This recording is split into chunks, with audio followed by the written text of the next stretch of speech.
Hello everyone and welcome back to my channel. This is going to be a start of a new season, well not a season, a series on my channel called Let's Talk. So what we're going to talk about is a few SCARIF things that came out, and yeah. So the first thing we're going to talk about is the space battle of the Rogue One SCARIF. You will see an amazing view of 2 Star Destroyers which have nothing to do with the battle. We are also going to talk about some new updates, like the disruption. But first off, because this is a good timing, you see how the U-Wing is up there? Because if you don't know, the objective is to destroy the U-Wing before he gets to the extraction point, which is right there. So, I cannot fly up, so many people use this technique of flying up where the TIE fighters cannot reach or lock on. It gives the U-Wing an easy advantage, which I hope EA fixes. Now I am not a fan of space battles, but as you can see, he's really cheating up there. So basically, our main objective is to destroy the U-Wing as Empire. And like I said, Star Destroyers have nothing to do, nothing. They just there for show and for Star Wars fans. So I don't know what happened there because we just blew up the U-Wing. But what happens over time is that once you keep destroying the U-Wings, they will double and even get to 5 U-Wings, I believe, 5 or 3, and will all be going, and you need to eventually destroy all of them. So basically what EA wanted is that they wanted you to really, you know, get to the SCARIF to see the jungle. Now, some people don't like how you can't get past bushes such as this. It's like a wall, and when they try to run away from people who are shooting at them, it gives a little bit of the players a challenge to get through to their objective.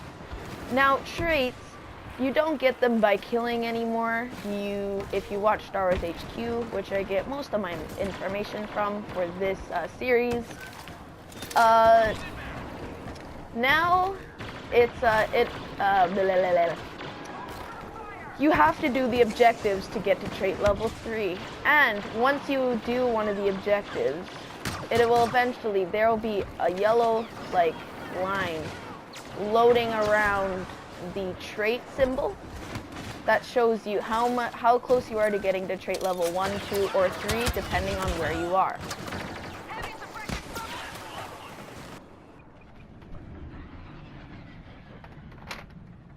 Okay, so now what we're going to do is that we are going to show you the D29, and I'm now going to show you the D29. Now the thing about the D29 is that it can kill people in 2 shots, unless if they have a back. It has a total of 6 shots before overheating. Overheating is a reload of the shell of the handgun of the D229. How to get it is to get a couple kills with freaking Krennic, and to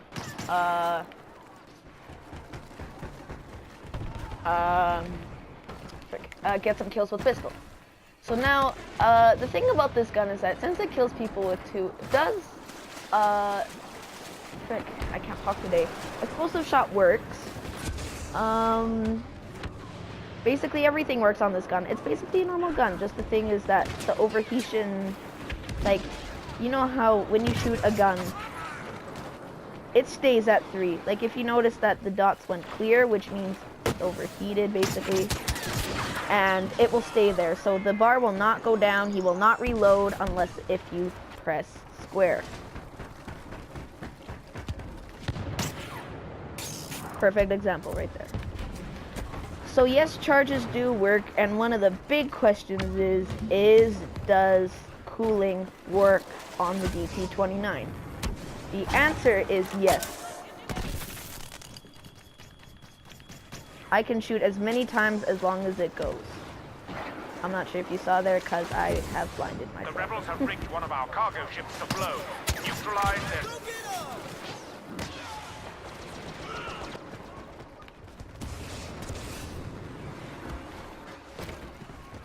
So the DT-29 is quite the gun in my opinion. I recommend getting it, and hopefully you like the SCARIF.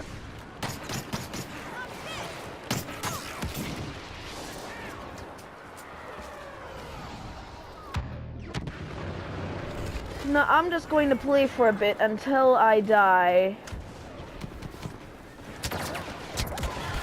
which I did, so I can show you some more SCARIFs. So now this one, I'm going to show you the the sonic imploder. Now what this does is that, I'll throw one for you. Now what that does is that it blinds people within the radius, if you saw the radius. It is not like a normal thermal imploder where you kill people in the perimeter of the blast. In the sonic imploder, you need to get you need to get your enemies dead right center for them to die. The closer they are to the center, so you see that orb right there that just appeared, that's where they need to be to die. So I recommend using like a shock grenade or anything like that to keep them still when you throw the grenade. Okay? It blinds people. The closer they are to the center, the more points you will get for blinding. It is an upgraded version for the flash grenade. How to get it is that you need to blind people, and you need to get kills with the impact grenade. Now, question is about the U-wing and TIE bombers. Now, the answer to that is that to both of them, it is a pickup. Now, for the U-wing, you are able to go into the U-wing, and if you guys are Battlefield 1 or even for any of those Battlefield games, if you're fans of those, it orbits the beach and is able to shoot Imperial enemies. But can people destroy you while you're flying around in the U-wing? Yes. People can destroy you with any ion torpedoes or any ion mechanisms.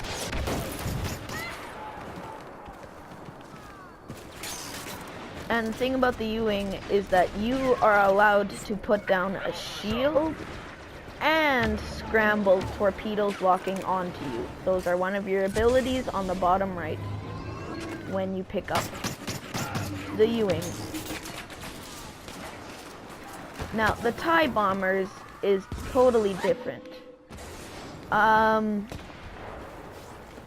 Once you pick them up, they go like a B-wing and just fly around killing them by AI.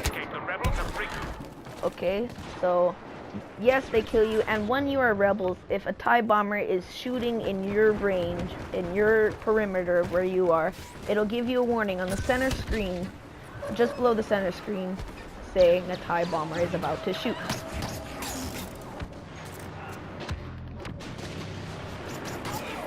Now the downfall of the DT-29, which it has, is that it takes a little bit to load, but other than that, it is a devastating gun. The thing about the U-wing is that I forgot to add is that it does count down like an AT-AT. You get a certain time limit being the U-wing.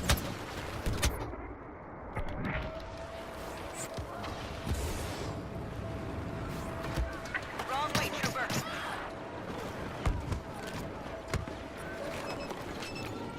We are picking up an explosive device on one of our cargo ships. Okay, so now that we got those covered, I'm now going to show you the A180. So what this does is that it takes away your hand, as you can see on the bottom right. It has devastating, it customizes your pistol, as you can see. Destroyed one of our cargo ships. Oh yeah, so what this mode is that you have to arm like uplinks. They're like uplinks, and you have to, once the uplink is complete, the ship will blow up, and you only need to blow up one of those ships. Then the third phase will come, and you have to steal the plans. and the Imperials have to stop you. The catch about having the planes is that you cannot jump pack with it, therefore, if you do, you will drop it. Dying, you will drop it, and once dropped, it will give you a certain time to re-pick it up, and if you do not get it, once it picks up, it'll go back to the station where you picked it up from originally. So now, with the A180, back to that, it has a few modes. It has the pistol, which in my opinion is just as strong as the Rhodium Blaster, and has way more blaster fire and hand-eye and aim. It is more trigger happy, which I like. This mode is an auto rifle mode. It is like the E11, but much faster. Has the damage of the E11, but has the speed of the A280C, which is the Rebel auto rifle.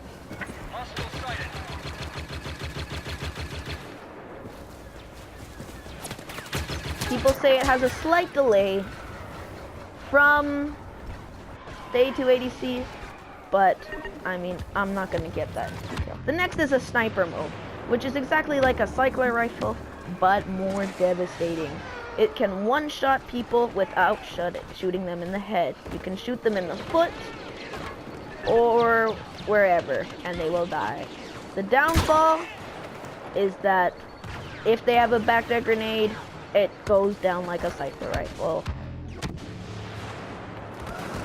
Now people get this, okay? This is not secondary fire, ladies and gentlemen. It is not secondary fire, okay? This is an ion shot to blow up turrets, droids, shields, etc. It is like an ion grenade, but advanced to your weapon. So do not think it's secondary fire. Do not think it will have a devastating effect like the heavy repeater secondary fire. It is completely ion, meant for turrets and robots and droids. Now people are asking about the bow rifle. Now everyone was excited about the bow rifle, seeing it in the Death Star trailer DLC. Everyone was excited for it, but it did not come out. People were excited for it, thinking it was going to come out this time, seeing its devastating effect to shock and stun your enemies by melee. Now I'm going to tell you guys right now, it is out.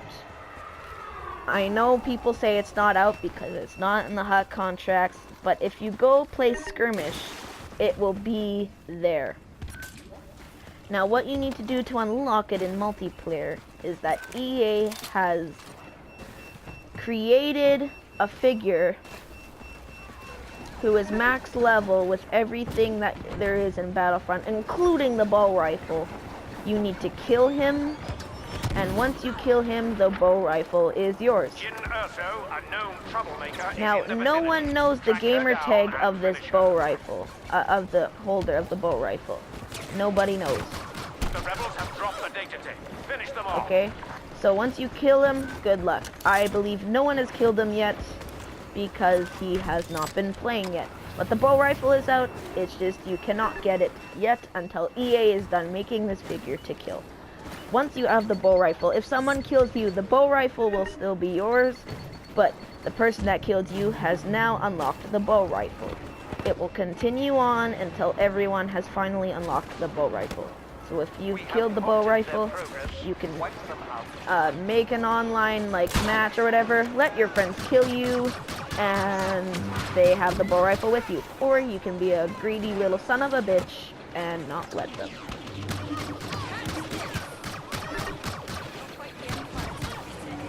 Now, let's talk about Jyn Erso.